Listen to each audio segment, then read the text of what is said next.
Hello everyone, welcome back to my team selection video. This is Pras. We are in Gameweek 15 and I have had a shocking Gameweek 14. Those of you who follow me on Twitter know, oh man, it was a terrible one. But we will talk about it. We show up even in bad game weeks, so let's do it right away. Look, this is Friday evening, and I really don't want to revisit it, but captaincy didn't work. When you take a risk works both ways, right? You can get upside and downside. Haaland got a triple return, could have got more, hit the post twice. Bruno got DEFCON, but honestly, it's fine. It is what it is. Lost 10 points because Bruno got 4, Haaland got 14. So you lose 10 points to anybody who captained. I would take the risk again. I probably will do it again in Game Week 16, probably. And we'll see. We'll see how it ends up. But I think the pain point here was the Senesi booking. I was meant to play Senesi at home to Everton, which was going to be a little bit of a shield against Crystal Palace that had a Burnley fixture. Now, in comes Anderson, doesn't get DEFCON, finishes on 9. So I lose another 10 points to people who had a Crystal Palace defense. More if you had Munoz or Gehi. So that didn't work out. The only thing that did work is actually I did Pope to Raya for a hit, and that actually worked out because Raya got 4 more points than Dubravka. So that transfer worked out. But look, I didn't do a team selection from free hit 13, which went very, very well. I moved from like 2 million to 600k. Now I'm back up to 1.1 million. I'm still on track to hit my target rank of 800k. Modest rank goals, but hopefully we will get there. But it's fine, it's not... I've been through enough highs and lows to know that, if you have a great Game Week 13 and not a great Game Week 14, then all is not the end of the world. It is what it is. So we move on. We will go through what comes up. By the way, I should say, Pranil Lateriser has done an excellent video, which is almost like a whole pod in itself. So if you haven't checked that out, do check that out. He comprehensively went through the schedule, what the 5 free transfers mean, what do you need to do this week. But essentially, in summary, what it means is whatever transfers you have, most of you have already done them, but you need to get rid of them so you can get to 0 transfers by the end of this game week, because no matter what, you will have 5 next week. And one other clarification, which a few have asked, you don't have to use all the 5 in the same game week, right? So if your team looks great after using your transfers, you only have to use 1 and then you keep rolling with 5 every single week. Of course, you can use 2 as well. My particular strategy will be to assume that the number 5 is not 5 but 2. So thinking as if that I'll have 2 free transfers next week. Now, that means I can make 1 or even 2 transfers in a given week. But then if I make 2, I'll look to roll the other week so that I keep coming up to around 4 or 5 every single week. That would be the idea. If injuries happen, if doubles, blanks happen, things change. But that would be the way I would take it. But let's keep going. This is a dead-end kind of week where everybody needs to make a transfer. So I'm going to actually, in today's video, look at some options on who you can get. Because it is still part of that 3 block of fixtures, so rotation minutes is still a little bit of a concern, especially for the big teams who have Europe coming up. So for example, Man City have Real Madrid coming up. So what I did was something different, and I'll show you guys in a second. But before I do that, just a reminder that we still have the 66% off if you do join us until 26th of December. Obviously, the earlier you do it, the more game weeks you get to take part with us. But whenever you do, the first month is essentially 2/3 off or 66% off. Let's go straight away to market odds, because it's not about teams as such this week. It's really about which players can you get, which ones are the big upside players. Now, the first one, because everybody has gone for Foden, look at Foden and go, wait a minute, Foden is only 0.31. I was promised a lot more. And it's even less than Semenyo, who people have sold. So this is just a minutes adjusted number, right? So if you think Foden plays 80-90 minutes, then this number would be higher. This is a minutes adjusted number based on market odds. So because there is Real Madrid coming up for Man City, there is an expectation that he probably doesn't play the whole game. I will talk about starts in a second, but look, you're not making a transfer only for 1 week. If you're getting him in, you probably want him for this week and the future upcoming good fixtures for Man City. And pretty much the reality is, if you have Haaland, then that doesn't really count, except for last week when it did count, when people like me didn't captain him. So let's then talk about some other picks. You've got, obviously, Welbeck is high up. So if you have the luxury of many transfers, right? Like, you could potentially just do Mateta to Welbeck this week and then Welbeck to Thiago the week after. So this is what the number of free transfers do, that they give you this luxury that you could do, possibly, that, others may not be in a position to do, and they would have to go straight from a Mateta to a Thiago, for example, and Mateta Thiago are pretty much similar. Welbeck is the upside if you wanted to go for it pretty much this week. Boltemade is another one. Again, minutes, question mark. Because of Europe, because he has played the 2 games in the block of 3, I will talk about the Newcastle predicted lineups in a second. Isak is high up here, although with, I just don't trust it, like with Liverpool. Salah the same. Mbumo is high up, so talking about Man United, I'll look at Man United's minutes as well. But these are the guys that jump out. Anyone playing Man United, their striker is up here as well. Why is Strand Larsen this high? He's on penalties, and he's at home to a team that concede pretty much every game. So that's the story there. Palmer is showing up, but I don't think he's ready for a start yet. Again, we'll look at... actually, I don't have Chelsea's predicted lineups because not many people are looking at 1 week punts for Chelsea anyway. So that's where we are. Let's keep going.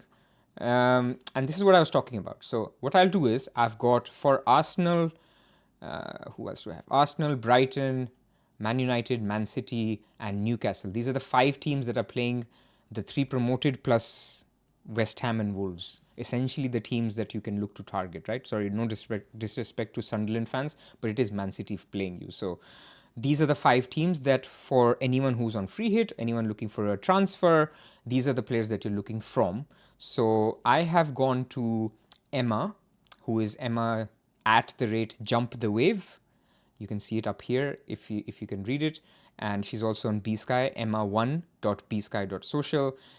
Her alongside Johnny Curry, Johnny who you know from Solio, they do this every single week. They collect a predicted lineups or the percentage of predicted lineups for about 10 or 15 fans, and then they do this little bar rating to show you who are people predicting to start. I think it's really good from a hive mind perspective. Now, if you have one guy, like how Luke is for Man City, and you want to just trust one guy, that's fine, because he's built that credibility that you can trust it. But for Arsenal, I don't know who that is, right? So what the better thinking to do is maybe somebody has a bias, maybe that's team bias, fan bias, whatever. Take a large sample and see what they're saying. So I'm going to run through this only with the lens of looking at them as are they good picks this week or long term, right? So everyone is predicting Raya to start. Now, for those who missed it, Mosquera is apparently out for 6 to 8 weeks. So that's a long term out, because if you take into account the midweek fixtures in December and stuff, that's long. If Gabriel is also out, Hincapié becomes a very good option. And as you can see, he's 100% nailed to start this week. I think that 100% comes slightly down once Saliba is back, because you could have a scenario where Saliba plays with Calafiori and Luis Kelly plays on the left, or you could have Saliba playing with Timber and White playing on the right. Now, Timber and Saliba don't work as well because both are right-footed, but these are possibilities. Until we see Hincapié nailed, that's a little bit of a risk, but his minutes look good. I mean, if you have, it's for draft, for example, amazing. So going on in defense, Timber got a rest midweek, so 100% nailed to start. Pretty likely that he starts centre back, because if Saliba isn't back, Saliba is only 50%. So it's essentially if Saliba starts, then Timber starts on the right. If Saliba doesn't start, then Timber starts on the right centre back position, and then White starts instead. That's what the predictors are telling us on average, but pretty much looking good for even Calafiori, who most people expect to start. I was a little surprised by this, I'm not going to lie. I was thinking maybe there could be a couple of shouts for Luis Kelly, but maybe it comes in the Champions League. Zubimendi nailed to start, Rice nailed to start. Rice, again, there was a little bit of a question mark with his fitness, but people are saying, look, we don't know about the fitness. If he's fit, he plays.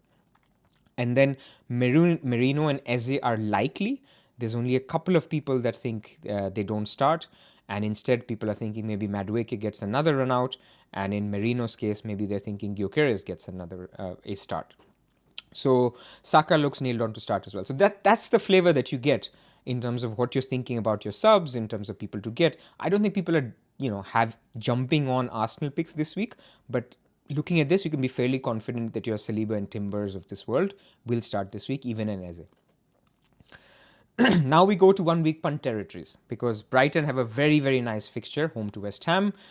Man United couldn't capitalize, but maybe Brighton do. Brighton are a good goal-scoring team, right? So 100% of people predict Welbeck to start. He got his rest midweek. This is why I think he's a very, very good 1 week punt if you wanted to go there. Minte is 100% predict to start. Those of you who have him, hopefully he does something. A bit disappointing that out of 4 goals, did they score 4? 3 goals. He didn't really contribute much. And then apart from that, who's interesting? I think De Kuiper is very interesting. 86% chances of a start. And those of you who've been following their lineups, he's been playing left forward. He's not been playing left back. So defender listed playing left forward. Mitoma's had a little bit of a setback. This is why he's not starting. And De Kuiper is the guy that could get the minutes. So looking good. Obviously Van Heck, Dunk, these guys, Verbruggen, all look good for a start. So that's from Brighton. In terms of 1 week punt, I would still say it's either Welbeck or Minte, who could also potentially become longer term picks. Now, they go straight out of this into playing Liverpool away, but hey, Liverpool away is not that difficult these days. Man United. So Cunha didn't look great, which is why 2 predictors actually have him benched for Mount this particular week. I would personally be surprised. Now, 88% says that most people agree with me, but I think Cunha's fine. But I also think that if you were in a position where you could move him on to Foden, I don't think it's the worst either, because he looked rusty as well. It's not just that his minutes are a little bit in question, but he looked a little rusty. If you don't look, away to Wolves is a good fixture. This is the other thing. Wolves is one of those games where he's going to Amorim and saying, hey, I need to start this one, man. Like, this is my ex-club. I need to prove. These are the fans that I was playing for last season. So I have a point to prove. So maybe if you're into that kind of stuff, then I think good option. But apart from that, Ahmad, Mbumo, Bruno, all 100% nailed to start. Defense is where it gets very tricky, but no one's picking Man United defenders anyway. So I wouldn't go there either as a weekly punt or a free hit. So that's where I'll leave it with Man United. Man City is very interesting. They actually had the same team that they started midweek. They're one of the only teams. How things have changed from the Pep Roulette days where you had to predict. He played the same team that he had against Leeds. And does that mean the rotation comes in this game because they're playing Real Madrid later? It's possible. Look, in terms of defense, Matheus Nunes, only 57% predictors predict him to start. Now, there's not a lot of predictors here, but it just tells me that it's risky, right? If you're going for a 1 week punt and you're getting him, I would rather go for a Nico O'Reilly, who 86% predict to start. There were some quotes as well where people were saying that Nico O'Reilly could potentially get a rest at some point. And when he says at some point, it probably means not this game week.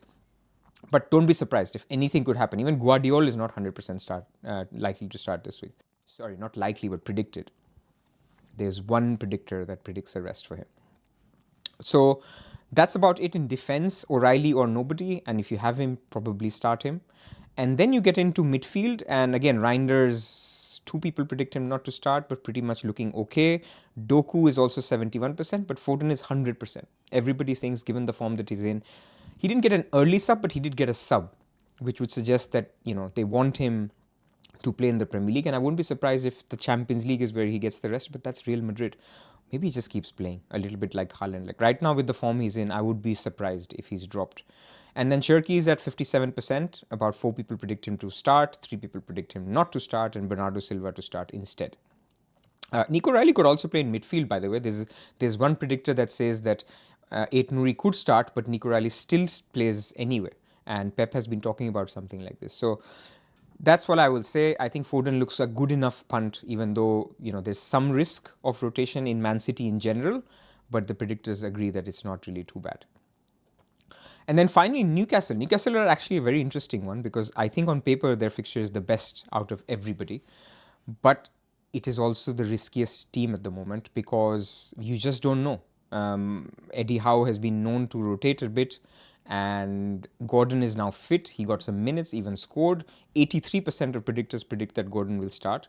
I think he's a good upside pick. So again, people who had the luxury and who want to go different this week, I mean, you could do worse than going for a Gordon 1 week punt. But then Voltemade is good as well. 100% people predict him to start, and home to Burnley. And any minutes that Gordon isn't on the pitch, he's on penalties as well. Or maybe they're sharing and he gets the next one because Gordon took it out of his hands in the previous game. But I do think Gordon is probably on pens. So which is why maybe that's the ultra differential if you wanted to go for a 1 week and on a free hit. I think it would be a decent option. But it's defense where you want to go. Now, even Malik Chow is 83% predicted to start. There's 2 people who think he doesn't, because Share, 50% people think Share could start. The likeliest defenders to start here are Livramento and Dan Burn. Only 2 people, or 1 each, think that those are the guys that are benched, but everybody else pretty much agree that he is there. Those are the 2 that are the most nailed. So that was interesting to me, that more people think Chow will be benched than Burn. Eddie Howe just loves Burn, right? And then Bruno Guimaraes, 100%, also got his rest midweek, so very likely to start. His home form is great, so I think another free hit pick that people could go for. Maybe longer. I don't love it as much longer, but maybe that's a shout. So this is why I did this team selection slightly differently. I just wanted to talk about certain players, certain minutes. We're in the middle of a midweek game week and a weekend game week. So these are important teams to talk about in terms of minutes, and I'm just sharing what Emma does a really good job of doing every single game week. And before I get to my main team, this is my club team. My club team is looking good.